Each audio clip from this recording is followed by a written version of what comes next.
வணக்கம் நண்பர்களே. திருமணம் மற்றும் காதல், பொதுவாக மனிதர்கள் எல்லாமே இந்த ரெண்டு விஷயங்களையுமே கடந்து வந்துதான் ஆகணும். ஆனால் இந்த திருமணம் காதல் அப்படிங்கிற விஷயங்கள் பொதுவான வகையில் இருந்தாலும் கூட மனிதர்களுக்கு இது சார்ந்த விஷயங்களில் எதிர்பார்ப்புகள் அப்படிங்கிறது ஒவ்வொருத்தருக்கும் ஒவ்வொரு விதமாக தான் இருக்குது.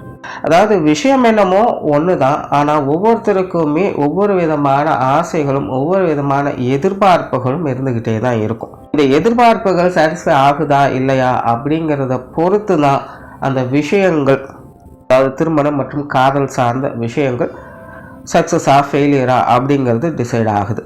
ஸோ இந்த பதிவில் நம்ம எதை பற்றி பார்க்க போகிறோம்னா, ஜோதிட ரீதியாக ஒவ்வொரு ராசிக்காரங்களுக்கும் இந்த திருமண வாழ்க்கை மற்றும் காதல் சார்ந்த விஷயங்களில் அவங்களுடைய எதிர்பார்ப்புகள் எப்படி இருக்கும் மற்றும் அவங்களுக்கு அது சார்ந்த அந்த வாழ்க்கை நிலை எப்படி அமையும் அப்படிங்கிறத ஒரு ஜென்ரலான நிலைகளில் பார்க்க போகிறோம். அண்ட் பார்க்கறதுக்கு முன்னாடி ஒரு சில விஷயங்களை சொல்லிடுறேன். மெயினாக எல்லாரும் கேட்கக்கூடிய ஒரு கேள்வி என்ன, சார் ராசிக்கு பொருந்துமா லக்னத்துக்கும் பொருந்துமா அப்படிங்கிறது தான். இங்கே நான் சொல்லக்கூடிய விஷயங்கள் எல்லாமே ராசிகளை பேஸ் பண்ணி தான், அண்ட் லக்ன ரீதியாக அது ஒரு 50% பொருந்தும். நீங்கள் சொல்லப்படக்கூடிய விஷயங்கள் அனைத்துமே ராசியை பேஸ் பண்ணி தான் இருக்கும். சரிங்களா? நீங்கள் ராசியை பேஸ் பண்ணி சொல்கிறதுனால இங்கே சொல்லக்கூடிய மாதிரி தான் உங்களுடைய வாழ்க்கை நிலை இருக்கும் அப்படிங்கிறதும் கிடையாது. இது முழுக்க முழுக்க உங்களுடைய எதிர்பார்ப்புகள் மட்டும்தான். உங்களுடைய வாழ்க்கை நிலை அப்படிங்கிறது அவங்களுடைய சுய ஜாதக அடிப்படையில் தான் இருக்கும். எந்த ஒரு விஷயமாக இருந்தாலும் அது அப்படித்தான் இருக்கும். இங்கே ஜென்ரலாக அவங்களுடைய ஆசை நிலைகளுக்கு ஏற்ப அவங்களுடைய எதிர்பார்ப்புகள் எப்படி இருக்கும் அப்படிங்கிறதான் சொல்கிறோம். அது உங்களுக்கு பூர்த்தி ஆகுமா ஆகாதா அப்படிங்கிறதெல்லாம் அவங்களுடைய சுய ஜாதகம் மட்டும்தான் சொல்லும்.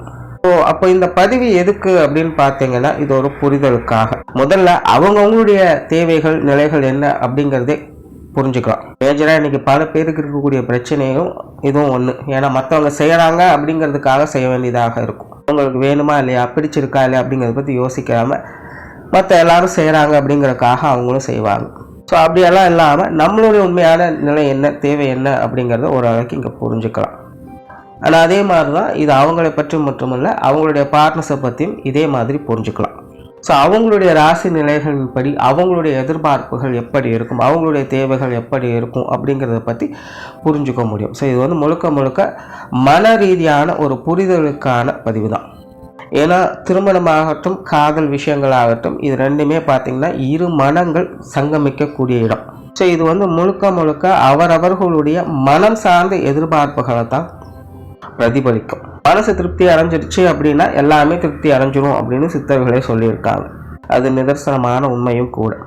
இன்றைய காலகட்டங்களில் ஏகப்பட்ட பிரிவினைகளுக்கு முக்கிய காரணமே இந்த மனம் ஒத்து வரலை அப்படிங்கிறது தானே. மனம் ஏன் ஒத்து வரலைன்னா மன ரீதியான புரிதல்கள் இல்லை அப்படிங்கிறதுனால தான். அவங்க என்ன எதிர்பார்க்குறாங்க நம்மளும் யோசிக்கிறதில்ல, நம்ம என்ன எதிர்பார்க்குறோன்னு அவங்களும் யோசிக்கிறதில்ல, ஏன்னா தெரியறதில்லை. இதுதான் விஷயம். இந்த பதிவினுடைய நோக்கம் ராசி ரீதியாக அவங்களுடைய அதிகபட்சமான எதிர்பார்ப்புகள் எப்படி இருக்கும் அப்படிங்கிறத பற்றி தான் சொல்லும்.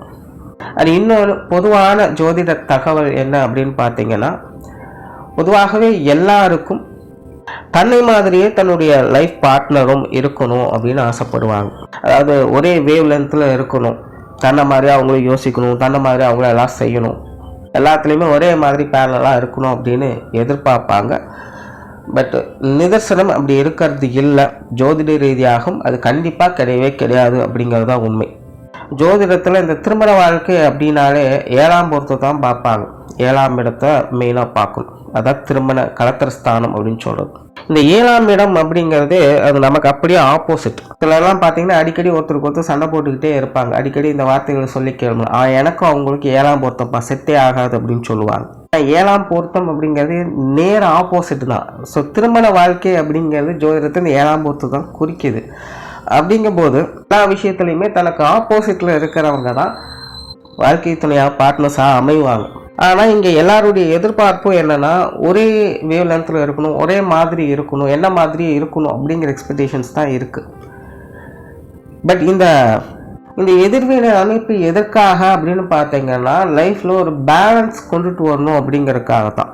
பொதுவாக இந்த காதல் சார்ந்த விஷயங்கள் அப்படிங்கிறது அது வேற. இது முழுக்க முழுக்க மனம் சார்ந்த விஷயங்களோட போயிடுது. இந்த திருமணம் அப்படிங்கிறது அப்படி இல்லை. இது ஒரு செகண்ட் லைஃப் மாதிரி.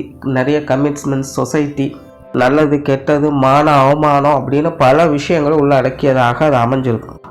ஸோ அப்படி இந்த திருமணம் அப்படிங்கிறது மனிதர்களுடைய வாழ்க்கையில் அத்தியாவசியம் நிறைந்தது மட்டுமல்ல, ரொம்பவுமே அதிகப்படியான முக்கியத்துவம் வாய்ந்ததாகவும் அது அமையுது.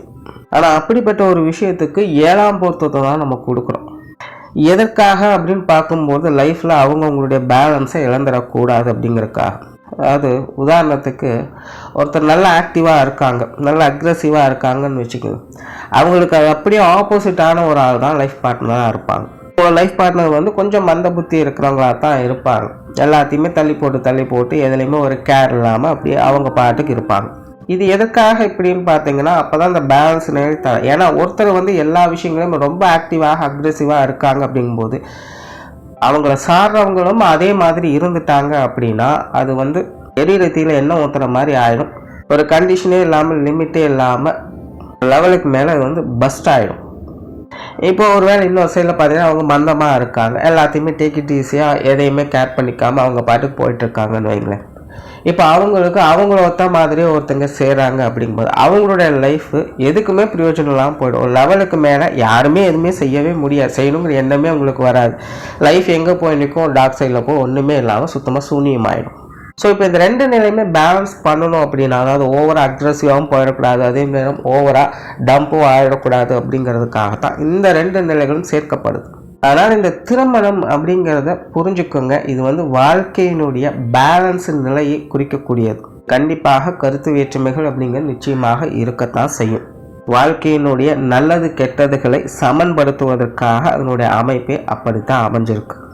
பட் அதே நேரம் அது அப்படி இருந்தாலும் கூட சமன்படுத்தக்கூடிய நிலைகளில் அது உடன் இருப்பவங்களுடைய தேவைகளையும் கொஞ்சம் கொஞ்சமாக பூர்த்தி செஞ்சுக்கிட்டு தான் இருக்கும். ஸோ முழுசாக பூர்த்தி செய்யாது, கொஞ்சம் கொஞ்சமாக தான் பூர்த்தி செய்யும். அதாவது இங்கே வந்து சாட்டிஸ்ஃபை அப்படிங்கிறது விஷயம் கிடையாது. சமன்படுத்துதல் அப்படிங்கிற நிலைகளில் அது ஒரு சில விஷயங்களை செஞ்சுக்கிட்டு இருக்கும். அந்த விஷயங்கள் மூலமாக நம்மளுடைய சில எதிர்பார்ப்புகள் சாட்டிஸ்ஃபை ஆகும். ஸோ இந்த புரிதல் இருந்துருச்சு அப்படின்னா இந்த திருமண வாழ்க்கை அப்படிங்கிறது நல்லபடியாக இருக்கும். அப்படி இல்லாமல் ஒருதலைபட்சமாகவே எல்லாத்தையும் யோசித்தாங்க அப்படின்னா அங்கே வந்து எந்த ஒரு பிரயோஜனமே இருக்காது. அதாவது இங்கே நான் சொல்ல வர்றது சரி தவறு நல்லது கெட்டது அப்படின்னால எதுவும் பேச வரல. இப்போ அந்த புரிதல்கள் இல்லாத பட்சத்தில் அங்கே அவங்க என்னதான் பண்ணிட்டு இருந்தாலும், என்னதான் சொல்லிட்டு இருந்தாலும், இல்லை நினச்சிட்டு இருந்தாலும் அதெல்லாமே வந்து அதில் வந்து எந்த ஒரு அர்த்தமோ யூஸும் கிடையாது அப்படிங்கிற நிலைகளை தான் போய்கிட்டு இருக்கும். ஸோ இப்போ இந்த திருமண வாழ்க்கை அப்படின்னு வரும்பொழுது சில விஷயங்களை இப்படி புரிஞ்சுக்கோங்க. இது எல்லாமே நான் வந்து ஜோதிட ரீதியாக இருக்கக்கூடிய விஷயங்களாக தான் சொல்லியிருக்கேன். ஏன்னா ஜோதிடத்தில் மொத்தமாக 12 கட்டங்கள் இருக்குது. அதில் திருமண வாழ்க்கை அப்படிங்கிறது இதில் எந்த கட்டம் வேணாலும் வச்சுருக்காங்க, எதுக்கு ஆப்போசிட்டில் வச்சுருக்காங்க அப்படிங்கிற விஷயத்த தான் இங்கே நான் எக்ஸ்பிளைன் பண்ணியிருக்கேன். ஒருத்தருக்கு ஒருத்தர் ஒரு பேலன்ஸ் நிலையை கடைப்பிடிக்கணும் அப்படிங்கிறதுக்காக தான் இந்த அமைப்பு. சிலருக்கு இன்னொரு டவுட் வரும், என்னென்னா நாங்கள் 2 பேருமே ஒரே ராசி தான், அப்போ எங்கள் 2 பேருக்கும் ஒரே மாதிரி தான் இருக்குமா அப்படின்னு கேட்டிங்கன்னா, அதாவது 2 பேருக்குமே ஒரே ராசியாக இருக்கும்போது அவங்களுடைய எதிர்பார்ப்புகள் ஒரே மாதிரி இருக்கும். பட் ஆக்டிவிட்டீஸ் அப்படிங்கிறது ஒரே மாதிரி இருக்காது. அவங்க ஒரு விஷயத்தில் ஃபோக்கஸ் பண்ணிட்டு இருப்பாங்க, இவங்க ஒரு விஷயத்தில் தான் ஃபோக்கஸ் பண்ணிட்டுருப்பாங்க. அந்த ஒரே ராசி இருக்கக்கூடியவங்கலாம் பாருங்கள், ஒரே மைண்ட் செட்டில் தான் அவங்க இருப்பாங்க. அவங்க பேசுகிறது, அவங்களுக்குள்ளே நடக்கக்கூடிய விஷயங்கள் எல்லாத்துலேயுமே பார்த்திங்கன்னா அவங்க ஒருத்தருக்கு ஒருத்தர் ஒத்து போய்ப்பாங்க. ஆனால் அவங்களுக்குள்ளேயே அது ஒரு செயலாக கொண்டுட்டு போகும்போது ஒவ்வொருத்தரும் ஒவ்வொரு விஷயமா கொண்டுட்டு போய் ஒரு ஸ்ட்ராட்டஜியாக மாற்றிடுவாங்க. பிளான் பண்ணும்போதெல்லாம் ஒரே மாதிரி தான் இருந்தது, ஏன் செய்யும்போது இப்படி சொதப்புது, ஏன் செய்யும்போது இவங்க மட்டும் இப்படி மாறுறாங்க அப்படின்னு குழப்பமாக தான் இருக்கும். ஸோ இந்த ஒரே ராசி இருக்கக்கூடியவங்களுக்கு ஸோ உங்களுடைய எண்ணங்கள் ஒரே மாதிரி வேலை செய்யும். ஸோ உங்களுடைய ஆசைகள், உங்களுடைய தேவைகளை நீங்கள் பூர்த்தி செஞ்சுக்கலாம். மன ரீதியான தேவைகள் பூர்த்தி ஆகும். பட் ரியல் லைஃப்பில் கொஞ்சம் கான்ட்ரவர்சியாக தான், அது வந்து ஜாதக ரீதியாக இருக்கக்கூடிய மாற்றங்களால் அது வந்து கொஞ்சம் கான்ட்ரவர்சியாக தான் இருக்கும். பட் திருப்தியான ஒரு நிலை இருக்கும். ஏன்னா எதிர்பார்ப்புகள் 2 பேருக்குமே கிட்டத்தட்ட ஒரே மாதிரி தான் இருக்கும். ஒரே வேவ் லென்த்தில் அவங்க தான் ட்ராவல் பண்ண முடியும். இப்போ ஒரே வேவ் லென்த்தில் ட்ராவல் பண்ணது நல்லது தானே அப்படின்னு நினைக்கலாம். பட் இது எப்படின்னா பாசிட்டிவ்லையும் அப்படி தான் இருக்கும், நெகட்டிவ்லையும் அப்படி தான். ஆனால் நல்ல நேரம் வரும்பொழுதும் 2 பேர்த்துக்கு நல்ல விஷயமா நடக்கும், கெட்ட நேரமும் கெட்டதும் 2 பேர்த்துக்கும் கிட்டத்தட்ட ஒரே மாதிரி தான் இருக்கும், தாக்கு பிடிக்கவே முடியாது. ஸோ 2 பேருக்கும் ஒரே ராசியாக இருக்குது அப்படிங்கும்போது அவங்களுடைய நிலைகள் இதுதான். மெயினாக பார்த்தீங்கன்னா இந்த 2 பேருக்கும் ஒரே ராசியாக இருக்கக்கூடிய வீடுகள்லாம் பார்த்தீங்கன்னா குடும்ப வாழ்க்கை நிறைய ஏற்ற இறக்கங்களாக இருக்கும். ஒரு 4-5 வருஷத்துக்கு பார்த்தீங்கன்னா பயங்கர சந்தோஷமாக ஓகோன்னு போயிட்டு இருக்கும். அப்படின்னு பார்த்தீங்கன்னா ஒரு 4-5 வருஷத்துக்கு அடி மேலே அடியாக விழுகும். எப்படி சமாளிக்கிறதுனே புரியாது. ஆனால் வாழ்க்கை ஓடும், ஒருத்தர் அனுசரித்து எல்லாத்தையும் கொண்டு போயிட்டே தான் இருப்பாங்க, ஒருத்தருக்கு ஒருத்தர் துணையாக இருப்பாங்க. ஸோ 2 பேருக்கும் ஒரே ராசியாக இருக்கிறது அப்படிங்கிறது பிரச்சனை ஒன்றும் கிடையாது. லைஃப்பில் நிறைய அப்ஸ் அண்ட் டவுன்ஸ் அப்படிங்கிறது கண்டிப்பாக இருக்கும். ஸோ அதெல்லாம் கொஞ்சம் பார்த்து அனுசரித்து இருக்கணும், அவ்வளோதான். ஸோ இனி மேற்கொண்டு ஒவ்வொரு ராசிகளுக்கும் இது எப்படி வேலை செய்யுது அப்படிங்கிறத பார்க்கலாம். மகர ராசி.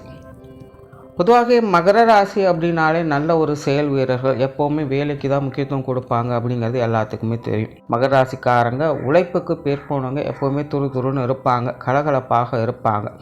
பட் இன்னொரு சைடில் பார்த்திங்கன்னா மகர ராசிக்காரங்க அவங்களுடைய பர்சனல் லைஃபுக்கு அதிக முக்கியத்துவம் கொடுக்கக்கூடியவங்க, அதே போல் பர்சனல் ஃபீலிங்ஸுக்கும் அதிக முக்கியத்துவம், ரொம்பவுமே சென்டிமெண்ட்டான நபர்களும் கூட. வெளியே பார்த்தா உண்மையிலே தெரியாது, ஆனால் உள்ளுக்குள்ளே அவங்களுடைய தனிப்பட்ட வாழ்க்கையை நினைத்து அவங்க ஏக்கத்தோடும் தாகத்தோடும் தான் அவங்க இருப்பாங்க. ஏன்னா அவங்களுக்கு எதிர்பார்ப்புகள் அதிகம். குறிப்பாக இந்த காதல் வாழ்க்கை, திருமண வாழ்க்கைன்னு வரும்பொழுது மகர ராசிக்காரங்களுக்கு இயல்பாகவே அதீதமான எதிர்பார்ப்புகள் அப்படிங்கிறது உண்டு. இவங்களுக்கு ஒரு நல்ல ஒரு கற்பனை ஆற்றல் இருக்கும். பொதுவாக இந்த காதல் சமாச்சாரங்களில், திருமண வாழ்க்கையிலலாம் பார்த்திங்கன்னா எப்போவுமே ஒரு கற்பனைகளுக்குள்ளே மூழ்கி இருப்பாங்க.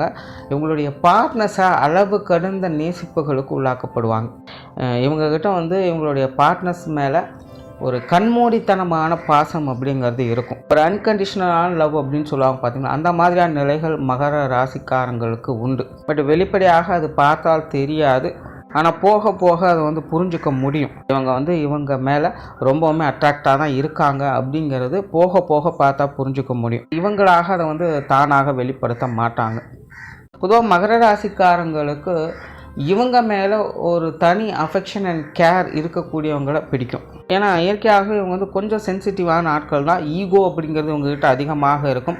இவங்களுடைய வாழ்க்கை துணையாகட்டும், இவங்களுடைய காதலர்களாகட்டும், இவங்க மேலே தான் எப்போவுமே ஒரு அக்கறை காட்டணும், இவங்களை பற்றி மட்டும்தான் எப்போவுமே அவங்க நினச்சிக்கிட்டு இருக்கணும் அப்படின்னு எதிர்பார்ப்பாங்க. அது மட்டும் இல்லாமல் பர்சனலாக அவங்க எப்போவுமே தன்னுடைய கேர் அண்ட் அஃபெக்ஷனை வெளிப்படுத்திக்கிட்டே இருக்கணும் அப்படின்னு எதிர்பார்ப்பாங்க. பொதுவாக மகர ராசியை பொறுத்த வரைக்கும் சொல்லை காட்டிலும் செயல் தான் அவங்களுக்கு ரொம்பவுமே பிடிக்கும். ஒரு மகர ராசியை பொறுத்த வரைக்கும் எந்த அளவுக்கு இவங்களை நேசிக்கிறாங்க அப்படிங்கிறது முக்கியமே கிடையாது. இவங்க எந்த அளவுக்கு நேசிக்கிறாங்கங்கிறது நீங்கள் உள்ளுக்குள்ளே வச்சுக்கிறதுல எந்த பிரயோஜனம் இல்லை.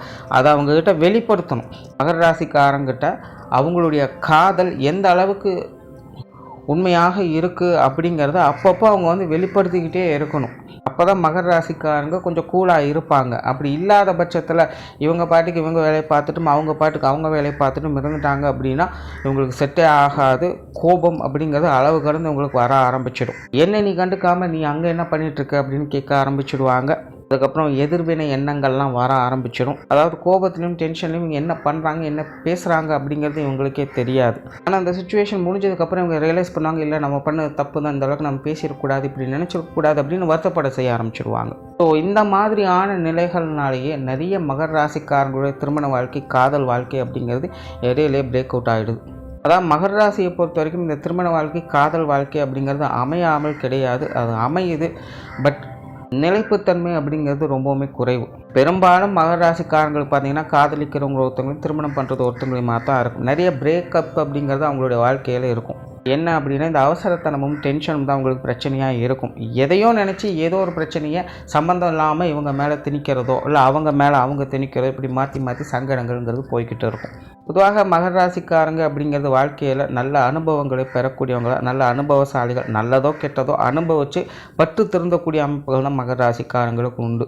ஸோ அந்த மாதிரி தான் இந்த திருமண வாழ்க்கையும் சரி, காதல் வாழ்க்கையும் சரி, ஒவ்வொரு விஷயங்களும் அடிப்பட்டு தான் தெரிஞ்சுப்பாங்க. ஒரு சுமூகமான விஷயங்கள் அப்படின்னு உங்களுடைய திருமண வாழ்க்கையிலோ காதல் வாழ்க்கையிலோ அவ்வளோ சீக்கிரம் பார்க்க முடியாது. அதாவது சுவாரஸ்யங்கள் இருக்கும், மகிழ்ச்சி அப்படிங்கிறது இருக்கும். பட் அதனோட நிலைப்புத்தன்மை அப்படிங்கிறது ரொம்ப ரொம்ப குறைவு தான். அடிக்கடி ஏதாவது ஒரு கிளாஷ் அப்படிங்கிறது ஆகிட்டே இருக்கும். நீயானா பிரச்சனை அப்படிங்கிறது வரும். நல்ல அன்பு வச்சுருப்பாங்க, அன்பினுடைய உச்சகட்டத்தை இவங்ககிட்ட எதிர்பார்க்கலாம். ஆனாலும் ஈகோ அப்படிங்கிறது வெளிப்பட்டுட்டு தான் இருக்கும். ஒருத்தருக்கு ஒருத்தர் கஷ்டப்பட்டு விலகுவாங்க. சிலர்லாம் நம்மளுடைய லைஃப்பில் பார்க்கலாம், ஒருத்தர் மேலே ஒருத்தர் அதிகமான அன்பு வச்சுருப்பாங்க, ஆனாலும் சேர்ந்திருக்க முடியாது அப்படிங்கிற மாதிரி விலகியே இருப்பாங்க. ஆனால் ஒருத்தருக்கு ஒருத்தரை பிடிக்கும், மனசளவுலேயும் அவங்களுடைய நினைவுகள்லாம் நீங்காது. பட் இருந்தாலும் விலகி இருக்கத்தான் பார்ப்பாங்க. ஸோ இந்த மாதிரியான ஒரு காதல் வாழ்க்கை, திருமண வாழ்க்கை அப்படிங்கிறது தான் இவங்களுக்கு அமையுது. அதாவது இதெல்லாமே மனதளவில் சொல்லக்கூடிய விஷயங்கள். மனதளவில் இவங்களுடைய திருமண வாழ்க்கை, காதல் வாழ்க்கை அப்படிங்கிறது இப்படித்தான் இருக்குது. மற்றபடி இவங்களுடைய வாழ்க்கை அமைப்பு அப்படிங்கிறது அவங்களுடைய சுய ஜாதக ரீதியாக இருக்கும். பட் ஜென்ரலாக ஜோதிட ரீதியாக, அதுவும் குறிப்பாக இந்த ராசி ரீதியாக பார்க்கும் பொழுது 100க்கு 60% நபர்களுக்கு இந்த மாதிரியான சிக்கல்கள் இருந்தாலும் ஒன்று சேர்ந்து வாழக்கூடிய அமைப்புகள் அப்படிங்கிறது உண்டு. ஒரு 40% ஆட்களுக்கு வெறும் நினைவுகளில் மட்டும்தான் வாழக்கூடிய அமைப்புகள் இருக்குது. சுருக்கமாக சொல்லணும்னா மகர ராசியை பொறுத்த வரைக்கும் நல்ல கேர் அண்ட் அஃபெக்ஷன் இருக்கக்கூடிய நபர்களை தான் அதிகம் அவங்க எதிர்பார்ப்பாங்க. அப்படிப்பட்ட நபர்கள் கிடைத்த பிறகு ஈகோ கிளாஷ் ஆகாமல் பார்த்துக்கிறது ரொம்ப ரொம்ப முக்கியம். ஏன்னா கண்டிப்பாக அது வரும். ஏன்னா மகரத்துக்கு இது எழுதப்படாத ஒரு தலைவிதினே சொல்லலாம்.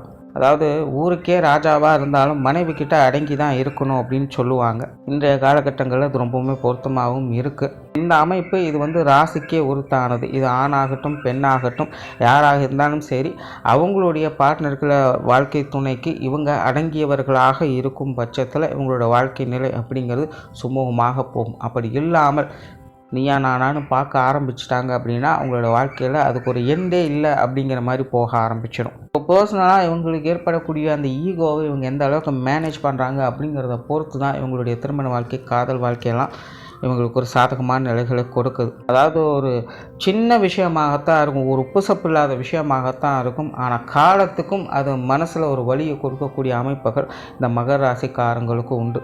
அதாவது இவங்க தான் தப்பு, இல்லை அவங்க தான் தப்பு அப்படிங்கிற பேச்சுக்கெல்லாம் இடம் கிடையாது. இங்கே சரி தப்பு நல்லது கெட்டதை பற்றி யோசிக்கிறக்கோ பேசுகிறக்கே இது இல்லை. சம்மந்தமே இல்லாத விஷயம்தான், யதார்த்தமாக சொன்ன வார்த்தைகள் தான். ஆனால் மனசில் சங்கடத்தை ஏற்படுத்திடுச்சு அப்படின்னா அது காலத்துக்கும் சங்கடமாகத்தான் இருக்கும். ஸோ கொஞ்சம் கேர்ஃபுல்லாக தான் இந்த விஷயங்கள்லாம் அவங்க டீல் பண்ணணும். அப்படியே ஆன பிறகும் அது எந்த அளவுக்கு இவங்க மேனேஜ் பண்ணுறாங்க அப்படிங்கிறத பொறுத்து தான் அடுத்தடுத்து வரக்கூடிய வாழ்க்கை நிலை அப்படிங்கிறது அவங்களுக்கு அமையுது. அப்படி இல்லாத பட்சத்தில் வெறும் நினைவுகளால் மட்டுமே திருப்தி அடையக்கூடிய அமைப்புகள் தான் இவங்களுக்கு உண்டு. சுருக்கமாக சொன்னால் மகர ராசியை பொறுத்த வரைக்கும் காதல் வாழ்க்கை, திருமண வாழ்க்கையினுடைய அமைப்புகள் அப்படிங்கிறது இவங்களுக்கு உண்டு. பட் மகரத்தை பொறுத்த வரைக்கும் அமையிறது அப்படிங்கிறது பிரச்சனை கிடையாது. அமைஞ்ச பிறகு அதை எப்படி மேனேஜ் பண்ணுறாங்க அப்படிங்கிறதெல்லாம் எல்லாமே இருக்குது. குறிப்பாக ஈகோ அப்படிங்கிறது வரவே கூடாது. ஆனால் விதியின் அமைப்பு கண்டிப்பாக வரும் அப்படிங்கிறது தான் இங்கே பிரச்சனை. ஸோ மகரத்தை பொறுத்த வரைக்கும் இது எல்லாத்தையுமே சமாளித்து தான் போக வேண்டியதாக இருக்கும். சிறுப்புத்தன்மை அப்படிங்கிறது அதிகமாக தேவைப்படும். ஏன்னா மகர ராசிக்காரங்களை பொறுத்த வரைக்கும் ரொம்பவுமே ஸ்ட்ரிக்டாக சில ரூல்ஸை ஃபாலோ பண்ணக்கூடிய, அவங்களுக்குன்னு சில எதிர்பார்ப்புகள் இருக்கும். வாழ்க்கை இப்படி தான் இருக்கணும்னு நினைக்க, இப்படி தான் நடந்துக்கணும்னு நினைப்பாங்க, இப்படி தான் பேசணும்னு நினைப்பாங்க. ஸோ இந்த விஷயங்களை மகர ராசிக்காரங்கிட்ட யாரும் பிரேக் பண்ணிடக்கூடாது. மகர ராசிக்காரங்கிட்ட எப்போவுமே ஒரு மிலிட்ரி ரூல் மாதிரியே சில விஷயங்கள் இருக்கும் அப்படின்னு வச்சுக்கலாம். ஸோ இவங்க சொன்ன சொல்லுக்கு அவங்க கட்டுப்பட்டவங்களாகவே இருக்கணும். எதிர்த்து எந்த வார்த்தைகளும் பேசக்கூடாது அப்படின்னு கூட நினைப்பாங்க. அப்படிப்பட்டவங்க இவங்ககிட்ட அமைஞ்சிட்டாங்க அப்படின்னா இவங்க கொடுக்குற சேஃப் அண்ட் செக்யூர்டான வாழ்க்கையை யாராலையும் கொடுக்க முடியாது. பட் இன்றைக்கி இருக்கக்கூடிய காலகட்டங்களில் எல்லாருமே சுதந்திர மனப்பான்மையை விரும்புறதுனால என்னுடைய லைஃப் என்னுடைய ரூல்ஸ்னு வாழ்ந்துட்டு இருக்கக்கூடிய இந்த காலகட்டங்களில் யாரும் யாருக்கும் அடிப்பணிஞ்சோ கட்டுப்பட்டோல இருக்கிறது கிடையாது. ஸோ இந்த மாதிரியான நிலைகளில் நிறைய சங்கடங்கள் அப்படிங்கிறது ஈஸியாகவே ஏற்படும். அது இந்த கால நிலைகளில் சொல்கிறேன். இதையெல்லாம் மகர ராசிக்காரங்க கொஞ்சம் புரிஞ்சு அனுசரித்து இருக்கிறது நல்லது. அதாவது மகர ராசிக்காரங்களை பொறுத்த வரைக்கும் நானே ராஜா நானே மந்திரின்னு வாழக்கூடியவங்க. ஆனால் திருமண வாழ்க்கை, காதல் வாழ்க்கைன்னு வரும்பொழுது இந்த விஷயங்கள் அப்படியே ரிவர்ஸில் தான் வேலை செஞ்சு ஆகணும். ஸோ அந்த இடத்துலையும் நானே ராஜா நானே மந்திரின்னு இருந்தால் வேலை ஆகாது. ஸோ இதை அவங்க எந்த அளவுக்கு புரிஞ்சுக்கிறாங்களோ அந்த அளவுக்கு தான் அவங்களோட வாழ்க்கை நிலை அப்படிங்கிறது திருப்திகரமாக அமையும். ஆனால் அதே போல் இவங்களுடைய வாழ்க்கை துணைக்காகட்டும் இவங்களுடைய காதலர்களாகட்டும் இவங்க காம்ப்ளிமெண்ட்ஸ் அப்படிங்கிறது அதிகமாக கொடுக்கணும். மகரத்தை பொறுத்த வரைக்கும் கொடுக்கல் வாங்கல் முறைகள் தான் பெரும்பாலான விஷயங்கள் அப்படிங்கிறத இவங்க ஒன்று கொடுக்காமல் ஒன்று பெறவே முடியாது. ஸோ இந்த விஷயங்கள் பார்த்திங்கன்னா காதல் வாழ்க்கையிலும் திருமண வாழ்க்கையிலும் அதிகமாக தென்படும். ஸோ முடிஞ்ச அளவுக்கு உங்களுடைய பார்ட்னர்ஸுக்கு ஏதாவது ஒரு விஷயங்களை கொடுத்து சாட்டிஸ்ஃபை பண்ண ட்ரை பண்ணிக்கிட்டே இருக்கும். அது உங்களுக்கு சிறப்பாக இருக்கும். அதை விட்டுட்டு சென்டிமெண்ட்டாக மனசளவுலையே நான் உண்மையாக இருக்கேன், நேர்மையாக இருக்கேன், மானசீக காதல் அப்படி இப்படின்னு பேசுகிறதெல்லாம் அதெல்லாம் ஓகே தான். வாய்க்கும் மயிருக்கும் நிறைய வித்தியாசம் இருக்குது அப்படிங்கிறத அவங்க சொல்லுவாங்க. இவங்களுக்கு அமையக்கூடிய பார்ட்னர்ஸ் எல்லாம் பார்த்திங்கன்னா பெரும்பாலும் கொஞ்சம் மெட்டீரியலிஸ்டிக்காக சில விஷயங்களை எதிர்பார்ப்பாங்க. புற வாழ்க்கை சார்ந்த விஷயங்களுக்குள்ள அவங்களுக்கு எதிர்பார்ப்புகள் அப்படிங்கிறது கொஞ்சம் அதிகமாக இருக்கும். ஸோ அந்த விஷயங்களை சாட்டிஸ்ஃபை பண்ண வேண்டியதாக இருக்கும். இந்த மாதிரி எந்த அளவுக்கு அவங்களுக்கு நீங்கள் கான்ட்ரிபியூட் பண்ணிகிட்ருக்கீங்களோ அந்த அளவுக்கு உங்களுடைய பார்ட்னர்ஸுக்கும் உங்களுக்கும் ஒரு நல்ல உறவு முறைகள் அப்படிங்கிறது வலுக்கவும் செய்யும். இந்த கொடுக்கல் வாங்கல் முறைகள் அப்படிங்கிறதும் மகர ராசிக்காரங்கிட்ட அதிகமாகவே பிரதிபலிக்கும். ஸோ ஓவராலாக மகர ராசியை பொறுத்த வரைக்கும் இந்த திருமண வாழ்க்கை, காதல் வாழ்க்கை அப்படிங்கிறது ஈகோ கிளாஷ் ஆகாமல் பார்த்துக்கணும். அண்ட் ஒருத்தருக்கு ஒருத்தர் அடிக்கடி சாட்டிஸ்ஃபை பண்ணிக்கிட்டே இருக்கணும். ஏதாவது ஒரு விஷயங்களை கொடுத்தோ எதிர்பார்த்தோ அப்படி இருக்கும் பட்சத்தில் தான் இவங்களுடைய திருமண வாழ்க்கை, காதல் வாழ்க்கை அப்படிங்கிறது சீராக இருக்கும். நன்றி, வணக்கம், வாழ்க வளமுடன்.